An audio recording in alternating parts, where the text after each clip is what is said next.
오늘은 이 본문 말씀을 중심으로 시험 뒤에 축복이 숨어 있다, 이런 제목으로 하나님의 말씀을 대언하고자 합니다.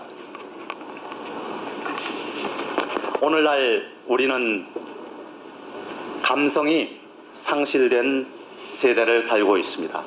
인정이 메말라버린 세대를 살고 있어요. 어떤 분이 신문에 이런 글을 기고를 한 것을 봤습니다. 비행기가 미국 세계무역센터 가운데로 돌진을 하는 장면을 보고 왕궁의 불꽃놀이 같은 아름다움을 느꼈다는 거예요. 그리고 빌딩이 가볍게 주르르 내려앉는 순간에는 하얀 아이스크림이 열에 녹으면서 아래로 쭉 내려앉는 것 같은 부드러움을 느꼈다고 그럽니다. 또 사람이 비명을 지르면서 떨어지고 있는 처참한 광경을 보고서도 전혀 그 인간의 고통에 대한 공감의 피가 솟구치는 것을 느끼지 못했다, 그렇게 적었더라고요. 그것을 읽고서는 저는 어찌 나하고 이토록 똑같은가 하고 반성을 한 적이 있습니다. 연로한 부친을 폐가에 버려서 죽어가게 하고, 노모를 모시기를 기피해서 형제간에 떠넘기고, 급기야는 업어다가 큰형 집 앞에 버려서 자살하게 하는 그런 시대에 우리가 살고 있는 것입니다. 그러나 우리 가슴을 뭉클하게 하는 기사도 있어요. 한국 치매 가족회가 조사한 바에 따르면 치매 노인을 간호하고 뒷바라지 하는 것은 우리가 보통 알고 있는 통념과는 달리 며느리가 43%로 가장 많다는 것입니다.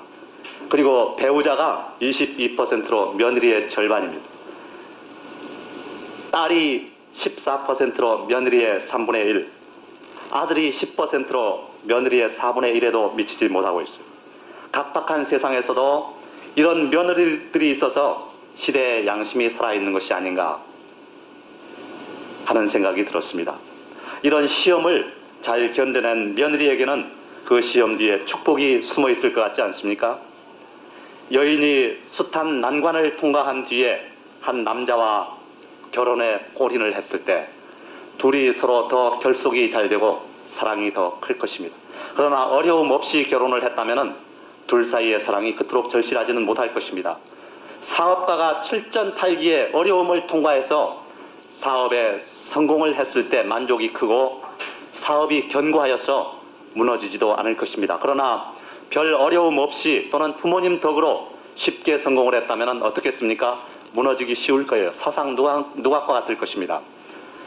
또 대통령이 선거라는 검증 과정을 통해서 당선된 사람이라면 국민을 더 생각을 하고 자리가 견고할 것입니다. 그렇지만 쿠데타로 집권을 한 사람이라면 어떨까요? 마음 편할 날이 없을 것입니다. 권력 유지를 위해서 혈안이 될 것입니다. 그래서 매일 이 데모가 일어나면 어떻게 하나 하고 걱정, 근심, 불안, 초조, 번민 속에서 지내게 될 것입니다. 마음에 영일이 없을 거예요. 저는 청년 시절에 이런 꿈을 가지고 있었습니다. 저 넓은 푸른 대지에다가 큰 저택을 짓고 그 저택 주변에는 탱자나무를 몇 겹으로 심고, 그래서 그 대저택 속에서 가족들과 더불어서 부귀영화를 누리리라, 그런 생각을 했었습니다. 여러분, 천국은 이 몇 겹의 가시 울타리 속에 감춰진 저택과도 같습니다.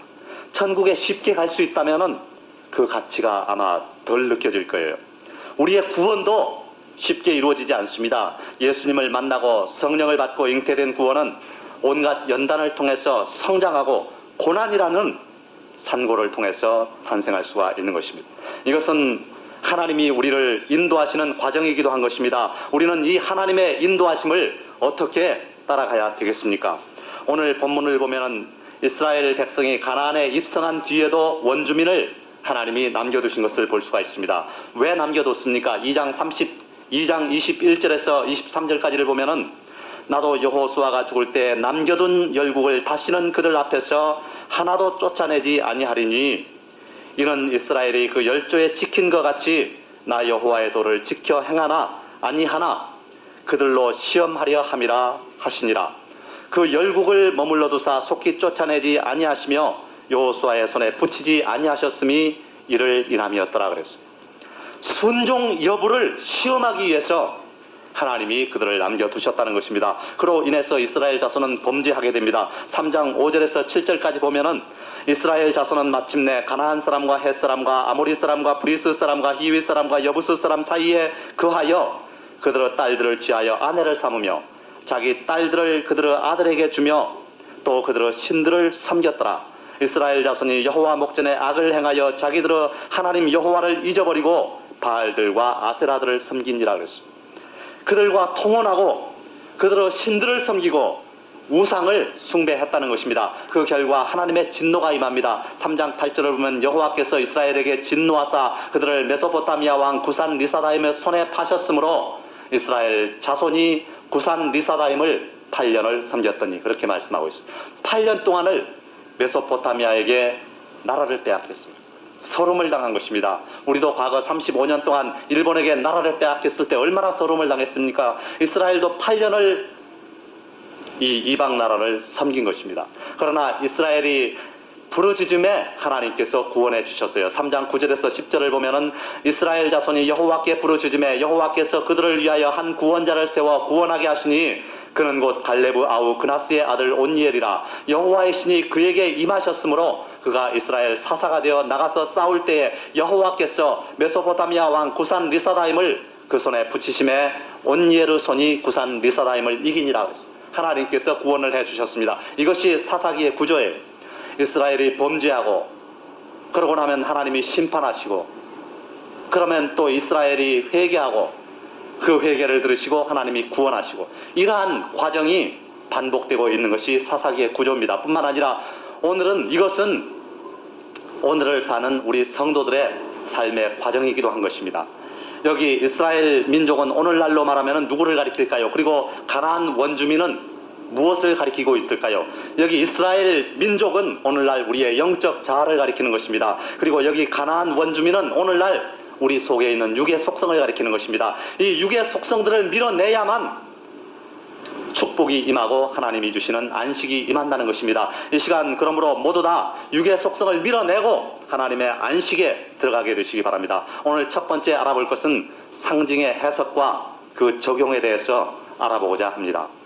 태초에 하나님이 천지를 창조하셨습니다. 첫째 날에 하늘과 땅을 지으시고 물을 지으시고 빛을 만드셨습니다. 둘째 날에 궁창을 만드셨어요. 셋째 날에 땅과 바다를 분리하시고 식물들을 지으셨습니다. 네 번째 날에는 하늘의 해와 달과 별들을 만드셨어요. 그리고 다섯 번째 날에는 공중의 새와 물속의 어류들을 만드셨습니다. 그리고 마지막 여섯째 날에 동물들을 만드시고 맨 마지막에 사람을 만드셨으니 아담과 하와 아니겠습니까? 그러나 아담과 하와가 하나님의 명령을 거역하고 선악과를 따먹음으로써 범죄하고 말았어요. 그 결과 그 에덴 동산에서 추방을 당하고 마른 것입니다.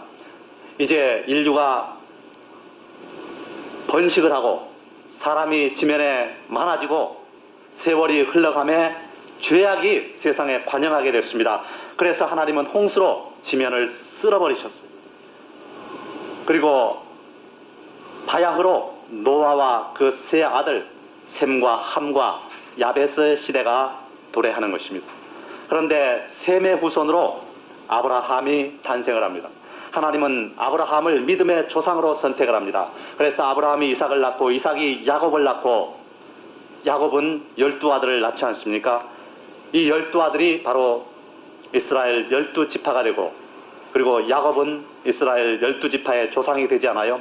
그 후에 야곱의 11번째 아들 요셉이 형들에 의해서 애굽으로 팔려가게 됩니다. 천신만고 고통을 겪은 뒤에 요셉은 애굽 나라의 총리가 되죠. 그래서 나중에 그 아버지와 형들과 그 가족을 불러서 이스라엘 고센 땅에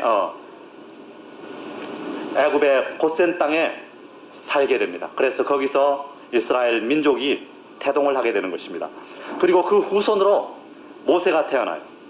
하나님은 모세를 통해서 이스라엘 민족을 출애굽을 시킵니다. 유월절 어린 양의 피로 그들을 구원하고 이것은 예수 그리스도의 십자가 보혈로 우리를 구원할 것을 상징하고 있습니다. 그리고는 40년의 광야 생활이 시작되는데 이것은 오늘날 교회 생활을 상징하고 있어요. 40이라는 수는 고난의 수요, 시련의 수요, 시험의 수인 것입니다. 교회 생활은 시련과 연단의 기간인 것입니다. 광야 생활을 마친 뒤에 드디어 가나안에 입성을 하게 됩니다. 9세대는 광야에서 죽고 신세대, 광야에서 새로 태어난 신세대들만 들어가게 돼요. 이것은 9세대인 육은 세상에서 죽고 신세대인 영이, 새로 태어난 영이 천국에 들어갈 것을 말하고 있습니다. 뿐만 아니라 이것은 우리의 9세대인 육이 죽어야 신세대인 영의 심령 천국이 이루어진다는 것을 의미하고 있는 것입니다. 그러나 가나안 입성 후에는 어떤 일이 있었습니까? 의와 평강과 희락만 있었습니까? 그렇지가 않습니다. 가나안 입성 후에는 끝없는 전쟁이 계속됐어요. 가나안은 여러분 구원받은 우리의 영혼을 상징하는 것입니다. 그런데 그곳에는 아직도 쫓겨나지 아니한 원주민이 있었어요. 그것은 2장 22절을 보면은 우리의 순종 여부를 시험하시기 위해서 하나님이 남겨두신 것이라는 것입니다. 우리에게도 아직 육의 본성이 남아있어요. 이것 또한 우리의 순종 여부를 시험하기 위해서 하나님이 남겨두신 것입니다. 그럼 두 번째, 이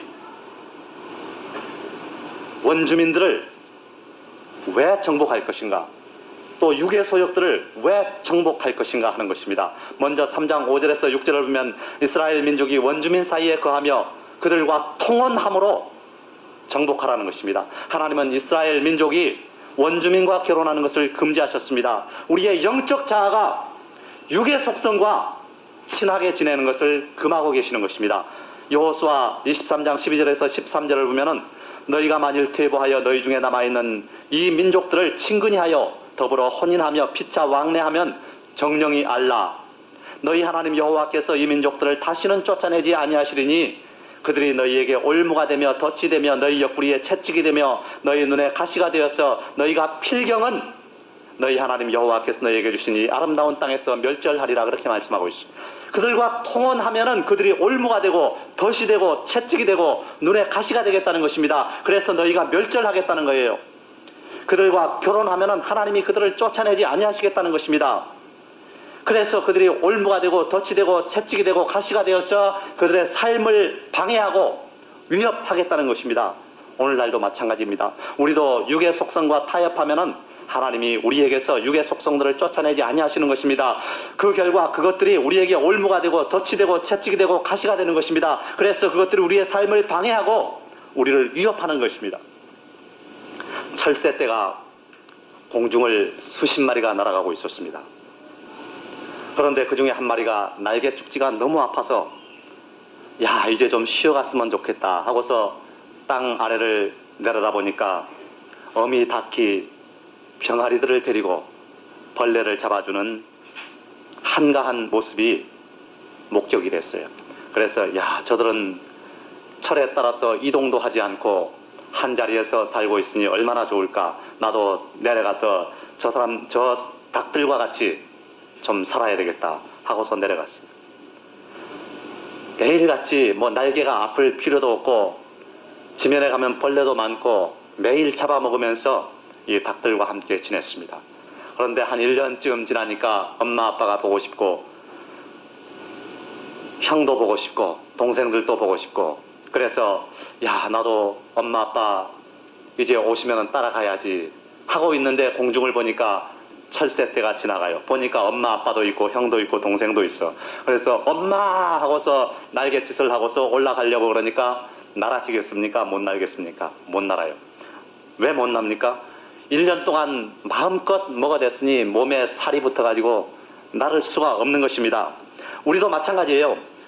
세상과 짝해서 죄의 살이 찌면은, 죄라는 살이 찌면은 주님이 오실 때에 우리 영혼의 사람이 무거워져서 죄짐이 너무너무 무거워서 주님을 따라갈 수가 없게 되는 것입니다.